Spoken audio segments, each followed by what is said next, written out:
नमस्ते दोस्तों, मैं Pankaj Jaiswal, faculty representative faculty of commerce from the Maharaja Sayajirao university of Baroda MS university. मैं आप सभी फ्रेंड्स को इन्फॉर्म करना चाहूँगा कि सेकंड ईयर बीकॉम सेमेस्टर 4 का जो रिजल्ट है एंड सेम का वो आ चुका है।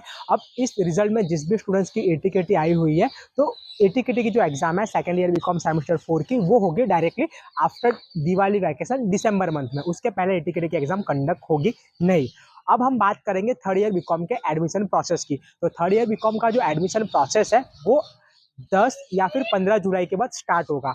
Third year BCom admission process के लिए जो पोर्टल है वो रीओपन किया जाएगा 10 या 15 जुलाई के बाद। जैसे सेकंड ईयर बीकॉम में आपने आपका जो सब्जेक्ट है वो सिलेक्ट किया था, सब्जेक्ट सिलेक्ट करने के बाद आपने फीस पेमेंट की थी, सेम जो प्रोसेस है वो थर्ड ईयर बीकॉम के लिए भी करनी रहेगी। आपको जो सब्जेक्ट है वो सिलेक्ट करने रहेंगे। सेकंड ईयर बीकॉम में आपने सेमेस्टर 3 और सेमेस्टर 4 के लिए दो दो ऑप्शनल सब्जेक्ट सिलेक्ट किए थे, लेकिन थर्ड ईयर बीकॉम के अंदर सेमेस्टर 5 और सेमेस्टर 6 के लिए आपको तीन तीन जो सब्जेक्ट है वो सिलेक्ट करने रहेंगे।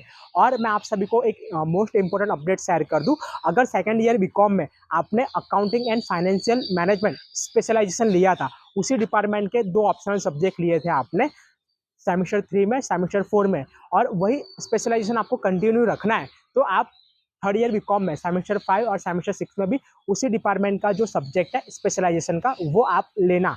अगर आप डिपार्टमेंट चेंज करते हो, अगर आपने सेकंड ईयर बीकॉम में अकाउंटिंग लिया था और थर्ड ईयर बीकॉम में आप कोई भी एचआरएम का या फिर बैंकिंग का थियरी सब्जेक्ट ले रहे हो, तो वो स्पेशलाइजेशन का बेनिफिट आपको नहीं मिलेगा। ये उन स्टूडेंट्स के लिए मैं बात कर रहा हूँ कि जिनको मास्टर ऑफ कॉमर्स एमकॉम में एडमिशन लेना है, क्योंकि आपका जो स्पेशलाइजेशन होगा, अगर अकाउंट स्पेशलाइजेशन है, तब जब आप एमकॉम में अप्लाई करोगे आफ्टर ग्रेजुएशन, तो आपको बेनिफिट मिलेगा आपका स्पेशलाइजेशन देखकर। अगर स्पेशलाइजेशन अगर आपका नहीं होता है तो आपको सीधा ग्रांड टोटल पर एडमिशन दिया जाता है, तो इस बात का आप ख्याल रखना। अब मैं बात करूंगा आपके क्राइटेरिया की थर्ड ईयर बीकॉम में एडमिशन लेने के लिए क्या क्राइटेरिया होनी चाहिए। तो अभी तक क्या क्राइटेरिया थी नेक्स्ट ईयर तक थर्ड ईयर बीकॉम के लिए, और इस बार भी क्या क्राइटेरिया है।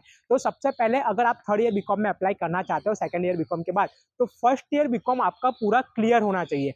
फर्स्ट ईयर बीकॉम में आपकी एक भी टिकट नहीं चाहिए। फर्स्ट ईयर बीकॉम में सेमेस्टर 1 और सेमेस्टर 2 के जो 12 सब्जेक्ट है वो 12 के 12 क्लियर होनी चाहिए। अगर फर्स्ट ईयर बीकॉम में आपकी एक भी केटी हुई किसी भी सेमेस्टर में, तो आप थर्ड ईयर बीकॉम के लिए एलिजिबल नहीं हो, आपका जो एडमिशन है वो प्रोसेस नहीं होगा। दूसरी बात रही कि सेकंड ईयर बीकॉम की, तो सेकंड ईयर बीकॉम में सेमेस्टर 3 और सेमेस्टर 4 दोनों सेमेस्टर को मिलाकर 14 सब्जेक्ट है, 14 सब्जेक्ट है, लेकिन क्राइटेरिया ये है कि एटलीस्ट 5 सब्जेक्ट में आप पास होने चाहिए दोनों सेमेस्टर मिलाकर। जी हाँ, अभी तक का जो क्राइटेरिया था सेकेंड ईयर बीकॉम में, जो 14 सब्जेक्ट आते हैं सेमेस्टर 3 और सेमेस्टर 4 को मिलाकर, उनमें से एटलीस्ट 5 सब्जेक्ट में आप पास होने चाहिए। अगर 5 सब्जेक्ट में आप पास नहीं हो, कहीं ना कहीं 4 या 3 में आप पास हो, तो आपका जो एडमिशन है वो थर्ड ईयर बीकॉम में नहीं होगा, आप एलिजिबल नहीं हो। एटलीस्ट दोनों सेमेस्टर को मिलाकर, सेमेस्टर 3 और सेमेस्टर 4 को मिलाकर आप 5 सब्जेक्ट में पास होने चाहिए,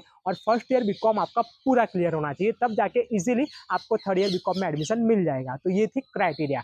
और अगर इसमें कुछ अपडेट आ रही है, अपडेट हो रहा है, तो मैं वापस एक वीडियो बनाकर अपलोड कर दूंगा मेरे इसी यूट्यूब के चैनल पर।